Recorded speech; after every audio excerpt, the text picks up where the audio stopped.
In the words of my mouth and the meditations of all of our hearts be always acceptable to you, O God, our strength and our salvation. Amen. Please be seated. She was shouting. Her daughter was being tormented by a demon, and she was going to keep shouting until someone listened to her because she needed help. And the only tool she had was her voice, so she raised it as loud as she could to see if she could get Jesus' attention and Jesus' help. Now, the disciples weren't too happy with all of this shouting. They wanted to send her away to get rid of her. People were coming to them day and night for help, and they much preferred the people who waited patiently and quietly, the people who didn't create too much of a scene. But the Canaanite woman wasn't about to pipe down and wait her turn. She needed help, and she needed it now. She knew that she and her daughter were worthy of God's love and God's healing.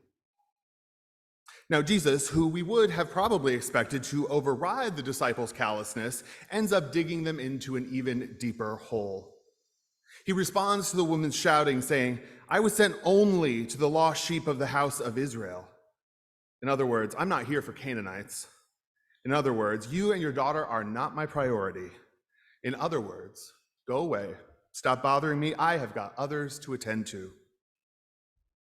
Of course, the Canaanite woman wasn't about to give up. She wasn't going to allow Jesus to ignore her. And so she knelt down and asked for help again with great, great dignity. And to our dismay as listeners, Jesus offers a most shocking reply. He calls the woman a dog. A dog.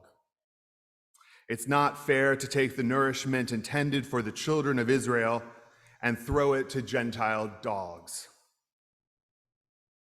Of course, we're offended and dismayed. How could Jesus call this woman a dog? Just because she's from a different ethnic group, just because she's an outsider. Hadn't Jesus already embraced outsiders in his ministry? Yet even after this terrible insult, the Canaanite woman persists. She is determined to wrestle a blessing out of Jesus one way or another. And so she artfully one-ups Jesus, beating him at his own rhetorical game. If I were a dog, she says, I'd at least receive the scraps from the table. I deserve at least that, and right now I'm getting nothing. And in that very moment, Jesus seems to experience some sort of revelation. Jesus suddenly sees the Canaanite woman as worthy and whole, and not just worthy of crumbs, of scraps, but worthy of the kingdom. Her persistence changes something in him, awakens something in him, and healing ensues. Even though he changes his mind, though, this passage paints a pretty unflattering picture of Jesus. It's not one we really like to look at. We are disturbed at having witnessed the Canaanite woman groveling for recognition, being subjected to verbal abuse, and having to beg simply to receive what is her due as a child of God. Even though she persisted, ultimately changing Jesus' mind, this episode still doesn't feel redeemed or redemptive.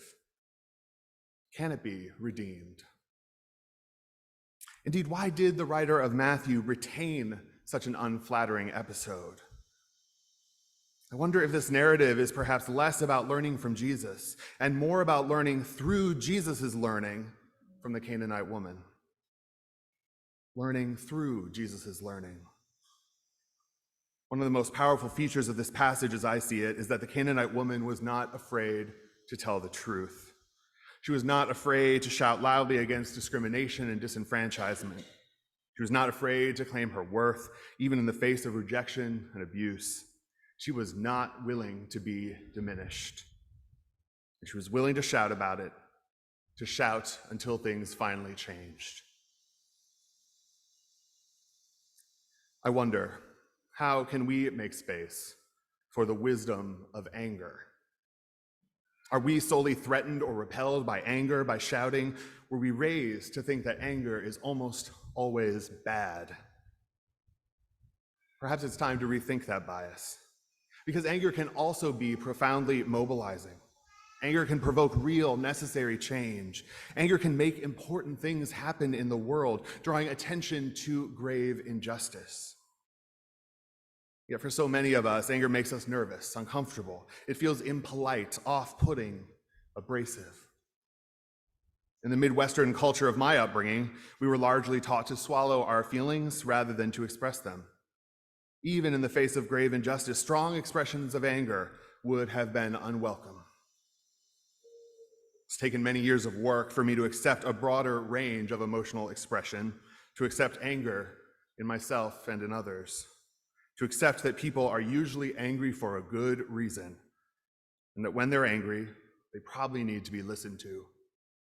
That there's no need to cower in fear or run away in avoidance. We need only to try to understand. And in trying to understand, we just might learn that anger often signals that someone has experienced harm and is in need of understanding and compassion and help. See, so many people, just like the Canaanite woman, don't have the luxury of being quiet. For so many people in the world, silence equals death.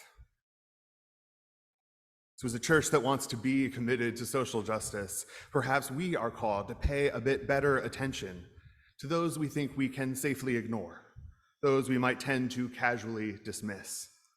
People shouting about problems we don't quite understand, using language that ruffles our feathers, and a style that unsettles our sensibilities. Perhaps these people are the Canaanite woman in our midst. Like Jesus, we'd usually rather focus on our own, on people like us, on people who make us comfortable.